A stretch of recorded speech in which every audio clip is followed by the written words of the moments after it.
Hello everyone, how you doing? Just doing a quick vlog here from a visual observing session I'm doing this morning. It's the morning of the 25th of November and I'm after a comet. At the moment there are two interesting comets visible in the sky. In the evening sky, very well placed, not far from the star Beta Tauri, which leads you up to the Crab Nebula M1. There's a faint comet called 2020 M3 Atlas. The comet just peaked around 8th magnitude there a week ago and is starting to slowly fade, quite a diffuse object. But I managed to observe it on a couple of occasions, tick that one off my list. Quite a diffuse, faint object, not really one I'd recommend for beginners, for comet observers, but still good to see it all the same. Nice to see a new comet after Neowise. But we have an even better comet visible before dawn, called 2020 S3 Erasmus. I'm not sure I'm pronouncing that correct, but this one seems to be fairly bright. It's hovering around 7th magnitude at the minute, and it's getting closer to the sun. I've seen a few brilliant images online from Gerald Ryman and Michael Yeager,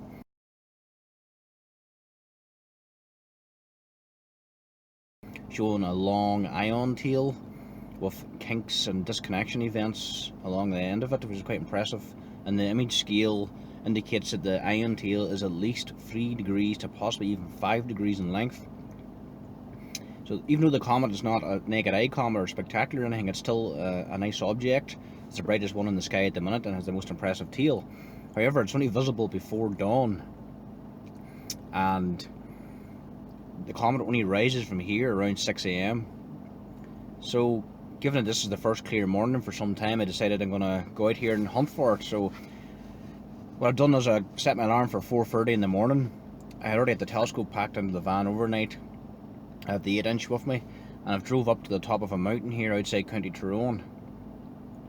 And I've been waiting ever since. Took a few images of the camera. I'm waiting for the comet to rise. The time is now 5:35 AM. It's a very cold morning. Frosty, the ice was covering the window earlier. A bit of a cold breeze up the mountain here, but it's not too bad. The sky is nice to the north and west. You can see Orion and the winter Milky Way. A lot more light pollution facing out to the east and southeast. The comet is rising in the southeast to south area later. But the minute I have a high level cloud drifting over the position of the comet. It's been there since I arrived and it doesn't seem to be shifting, but it's clear everywhere else, so I don't know if I'm going to see it or not. I haven't even taken the telescope out yet. But I'm warming up here inside the van. It is cold. Had an energy bar there. Had a little walk up the mountain, took a few test exposures, did a naked eye dome search. Did you ever hear that before? A naked eye dome search? Something I talk about on my website a lot, my reports if you read them. It's when you do a naked eye scan of the entire night sky. Where you basically check all the constellations and stars that you know in your head, all the familiar patterns, and check it nothing is out of place, and double check on the star magnitudes to make sure they're behaving themselves. So when you do this, you become very familiar with the sky. You pick up this habit, and if you keep scanning the sky every night, eventually you're going to find something that shouldn't be there. People in the past have discovered novae, naked eye novae, and even rare supernovae doing this sort of thing. Or you maybe catch a fireball or a meteor or a star that's dipped in brightness or increased in brightness, something unusual, or an aurora, a zodiacal light, who knows, or Gegenschein. There's always something to be seen. If you do your checks every time you go out, get fully dark a bit and scan every star and sky you know, or constellation you know, then you might get lucky and see something. So I do that all the time. It's like a habit of mine since I began observing over 20 years ago, 23 years ago or something like that, maybe more. I was doing it there now. It's good to be getting dark adapted and adjusting to the sky, and especially if you're out with the camera shooting a time lapse or something, you can let the camera do its thing and do the dome search. So that's what I've been doing now. I'm inside warming up, killing some time. Comet's going to rise in about 20 minutes or so. But even when it does rise, it's still going to be too low on the horizon due to atmospheric extinction and cloud and LP. It won't be visible until it gets higher after that. So, and then soon astronomical twilight's going to kick in, and then civil twilight, and then dawn. So it's very close to the sun, this comet. If I don't see it soon during this critical window period, I won't see it at all. The moon's getting brighter in the evening sky now, and it's getting set in later at night. We have very few clear nights, so this is one of them, maybe tomorrow night. So I think this is one of my few chances to see this comet, so hopefully I do. I have the 8-inch Schmidt Cassegrain with me.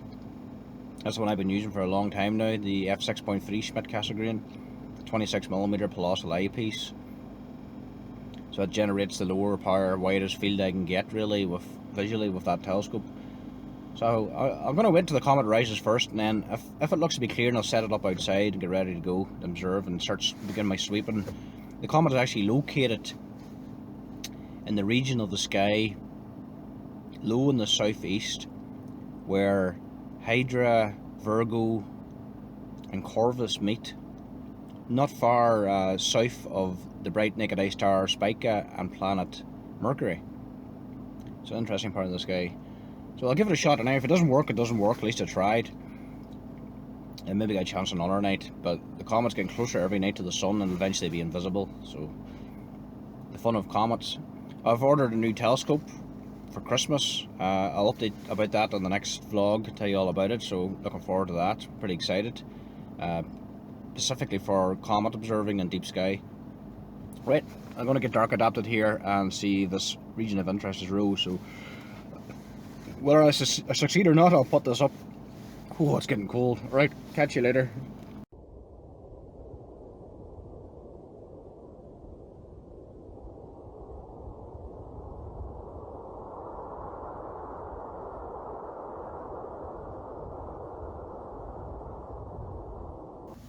Well everyone, just back in again there now.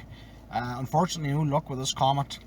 The sky conditions just aren't up to the task. The whole sky was clear except for the north and the southeast, which seemed to have a lot of high level cloud drifting across that area of sky. The transparency was really bad, and so was the seeing conditions. I searched and searched and searched over the target area repeatedly with the telescope. Over and over again, it was very well dark adapted, but I couldn't see anything fuzzy at all. There's just the whole field of view just had a filmy sort of look about it, with the fog blowing past and the mist and high level cloud. So a shame really, but really nice vantage point up here all the same. It's now 1 minute past 7. Just packed the telescope away there. The twilight's getting bright. The pre-dawn sky is very nice all the same. It's worth the trip up just to see it. Beautiful twilight arch. Some looking over the top of some of the fog, and we got bright star Vega with the naked eye, and to the lower left of it, mighty planet Venus. It's like a beacon rising in the east. Actually looked like an airplane light when it rose. Really, really beautiful sky. But I'm going to call it a night, get a couple hours sleep, and maybe do some sunspot observing in the daytime. I don't know if I'll come back and check for this comet again, because the forecast is more high pressure and more in the way of mist and fog over the next few nights, so it's very unlikely conditions will be good enough to get it visually. And it's getting lower every night and closer to the sun, so even now when that area where the comet was in is up here at 7 o'clock, it's very, very bright background. I'd say it'd be hard even to find a comet that. It's not as if it's a really bright comet either. It's around 7 magnitude, not highly condensed either, so no, I don't think it's going to happen. So I don't know, I might try it again, but I think it's getting too close to the sun. But anyway, good hunt, enjoyed it. Roll on the next one. Thanks for watching.